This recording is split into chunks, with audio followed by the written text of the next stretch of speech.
ক্লাসের সুন্দরী মেয়েকে একা পেয়ে জঙ্গলে নিয়ে যেভাবে কাজ করলাম গল্পটি সম্পূর্ণ শুনলে আপনাদের মেশিন দিয়ে পানি চলে আসবে, আপনারা হাতের কাজ করতে বাধ্য হবেন, তাই হাতের কাজ করার আগে হাতের কাছে অবশ্যই টিস্যু রাখবেন। হ্যালো বন্ধুরা, আমার নাম সুমি। আমি 18 বছর বয়সী এবং এই বাড়িতে 2 বছর ধরে কাজ করছি।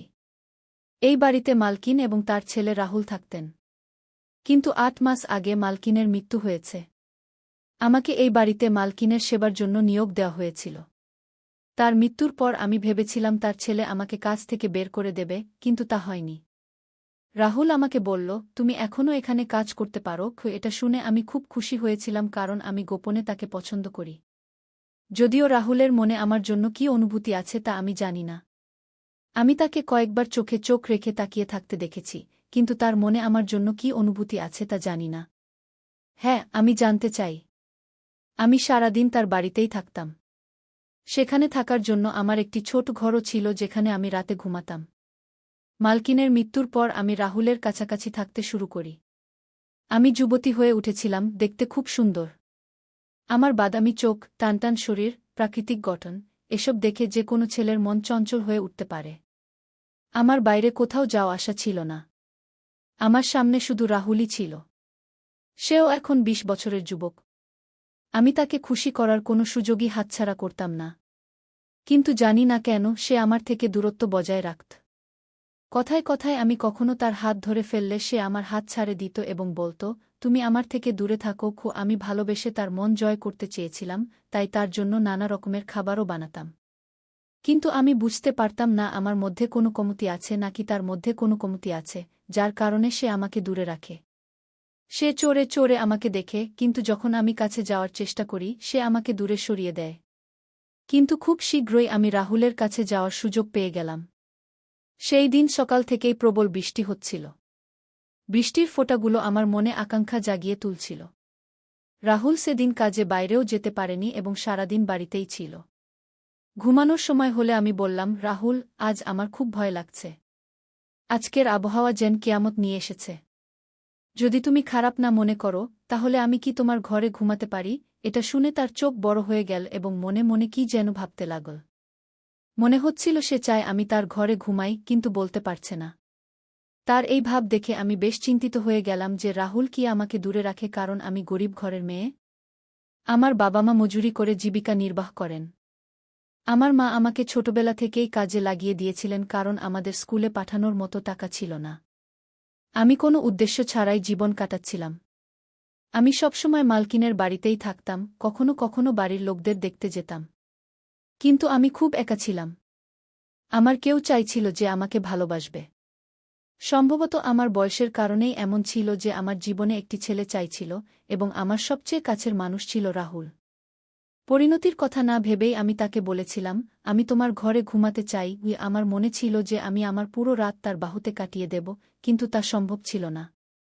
রাহুল অনেকক্ষণ ভেবেচিন্তে বলল, ঠিক আছে, এখানেই ঘুমাও। আমি ভিতরে এসে ভাবছিলাম, আমি কোথায় ঘুমাব? নিচে বিছানা পেতে ঘুমাব নাকি তার সাথে বিছানায়? আমি রাহুলের দিকে তাকালাম। সে আমাকে বলল, তুমি চাইলে বিছানায় ঘুমাতে পারো, শুধু আমার থেকে দূরে থাকবে। অথবা চাইলে নিচেও ঘুমাতে পারো। রাহুল আমাকে শালীনতা দেখাচ্ছিল, কিন্তু আমি তার কাছেই ঘুমাতে চেয়েছিলাম। তাই আমি বিছানায় ঘুমিয়ে গেলাম। বৃষ্টির কারণে বেশ ঠান্ডা লাগছিল, উপরে ফ্যানও চলছিল। রাহুল একটি চাদর জড়িয়ে পাশে ঘুমিয়ে গেল। আমি ঠান্ডায় কাঁপতে লাগলাম এবং হঠাৎ কোনো ভেবেচিন্তে না করেই রাহুলের চাদরের নিচে চলে গেলাম এবং অপেক্ষা করতে লাগলাম যে রাহুল কি করে। কিন্তু সে তার জায়গা থেকে নড়ছেও না। হঠাৎ আমি জড়িয়ে ধরে তার হাত ধরে ফেললাম এবং বললাম, রাহুল, আমার খুব ঠান্ডা লাগছে। এতটুকু বলে আমি তার উপরে চড়ে বসলাম। আমাকে এই অবস্থায় দেখে তার চোখ বড় হয়ে গেল, কিন্তু তার শ্বাস দ্রুত হতে লাগল। হবে না কেন? আমি একজন যুবতী এবং অত্যন্ত সুন্দরী মেয়ে, যারা তার এত কাছাকাছি। আমি বললাম, আমি আর থাকতে পারছি না রাহুল, আমি খুব একা। তুমি দয়া করে আজ রাতে আমার একাকিত্ব দূর করে দাও। আমি তার একদম কাছে চলে গেলাম এবং তার ঠোঁটে চুমু দিতে লাগলাম। এখন সেও বিহ্বল হয়ে পড়েছিল, কিন্তু তার মুখে আমি ভয় দেখতে পাচ্ছিলাম।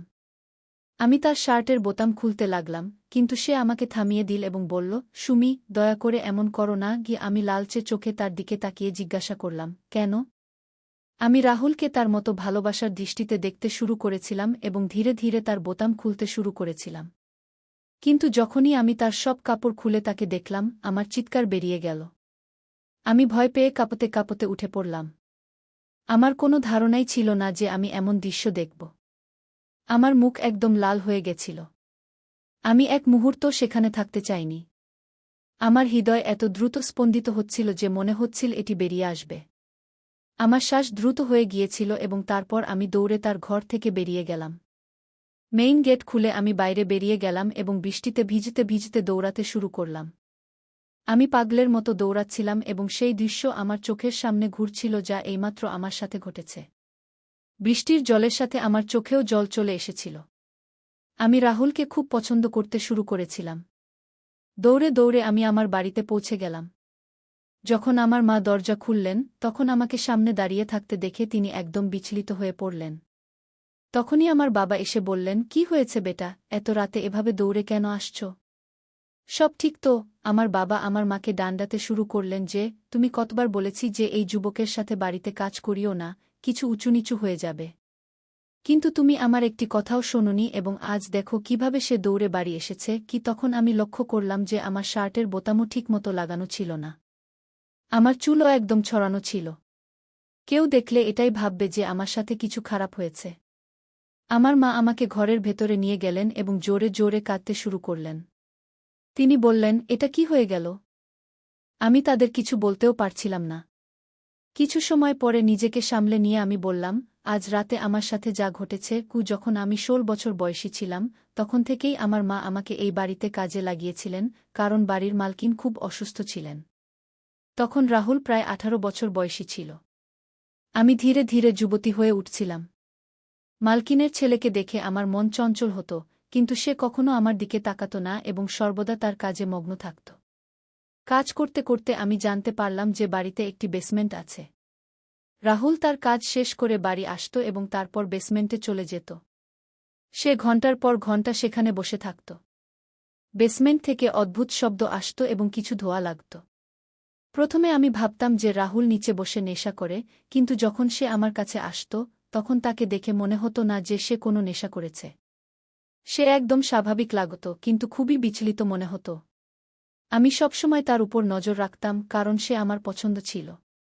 একদিন মালকিন ঘুমিয়ে পড়েছিলেন এবং রাহুল বেসমেন্টে ছিল। সেই সুযোগে আমিও বেসমেন্টের ভিতরে চলে গিয়েছিলাম।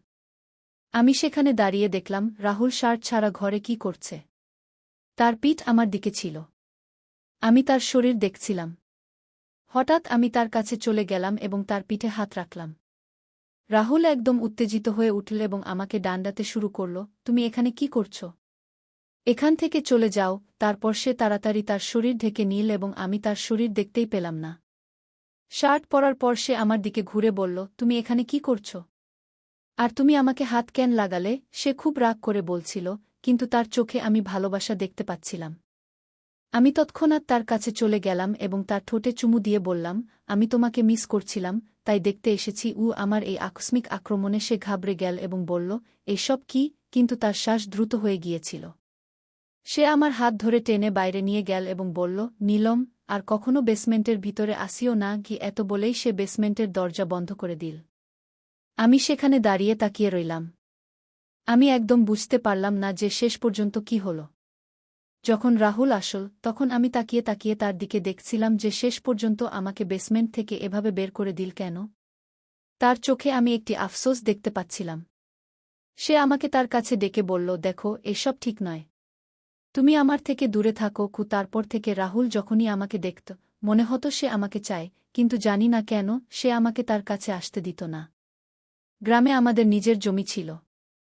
জমি একদম কম ছিল। এই কারণেই বাবা গ্রাম ছেড়ে শহরে চলে এসেছিলেন। বাবা মজুরি করতে শুরু করেছিলেন এবং আমার মা মানুষের বাড়িতে কাজ করতেন। আর্থিক অবস্থা উন্নত করার জন্য আমার মা আমাকে কাজে লাগিয়েছিলেন। এখানে আমাকে থাকা খাওয়া ছাড়া ৫০০ টাকা দেওয়া হতো। সম্ভবত আমরা গরিব, এই কারণেই রাহুল আমাকে নিজের থেকে দূরে রাখে। কিন্তু বলে না কি, যখনই আমাদের কোনো কাজ করতে মানা করা হয়, তখন আমাদের সেই কাজ করার ইচ্ছা হয়। যখনই সুযোগ পেতাম আমি বেসমেন্টে গিয়ে উকি দিতাম। রাহুল যদি দেখে ফেলত, আমাকে খুব ডাকাত। একদিন সাহস করে জিজ্ঞেস করলাম, তুমি সেখানে কি করো? সে আমার প্রশ্নের কোনো উত্তর দিল না। এখন সে বেসমেন্টের দরজাও বন্ধ করে দিত। কিন্তু আজ আমি যা দেখলাম তা আমার হৃদয় বিদারক ছিল। আমি রাহুলের খুব কাছাকাছি ছিলাম এবং তার শার্ট খুলতেই যা দেখলাম তা দেখে আমি ভয়ে কেঁপে উঠলাম। এটাই কি কারণ ছিল যে সে বেসমেন্টে সময় কাটাত এবং শুধু ঘুমানোর জন্য উপরে আসত? শেষ পর্যন্ত এই সব দৃশ্য কি? আমার মা-বাবা কাঁদছিলেন। নিজেকে সামলে নিয়ে আমি বললাম, মা, রাহুল কিছুই ভুল করেনি। আমি তোমাদের মিস করছিলাম। সারাদিন এমন ভয়ঙ্কর বৃষ্টি হচ্ছিল যে আমি একটা খারাপ স্বপ্ন দেখলাম এবং স্বপ্ন ভেঙে যেতেই আমি দৌড়ে তোমাদের কাছে চলে এলাম। রাহুল ভালো ছেলে, সে কখনো আমার দিকে খারাপ দৃষ্টিতে তাকায় না। গিয়ে আমার কথা শুনে আমার পরিবার স্বস্তির নিঃশ্বাস ফেল, কিন্তু আমি তাদের সত্যি বলিনি। সত্য বলার সাহস আমার ছিল না।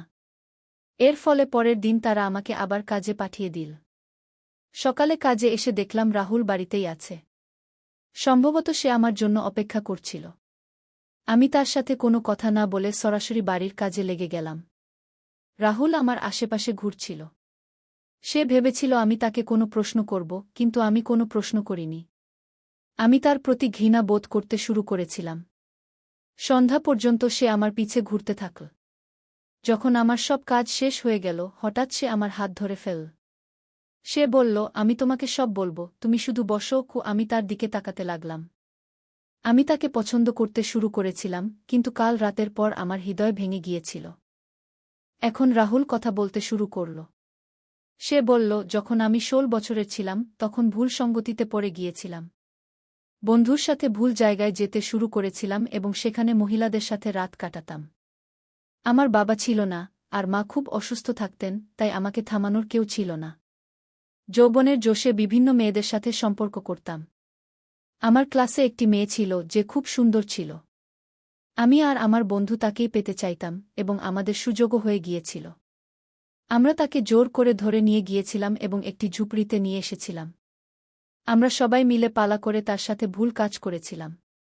সে খুব কেঁদেছিল, কাকুতিমিনতি করেছিল যে তাকে ছাড়ে দিই, কিন্তু আমরা দয়া করিনি।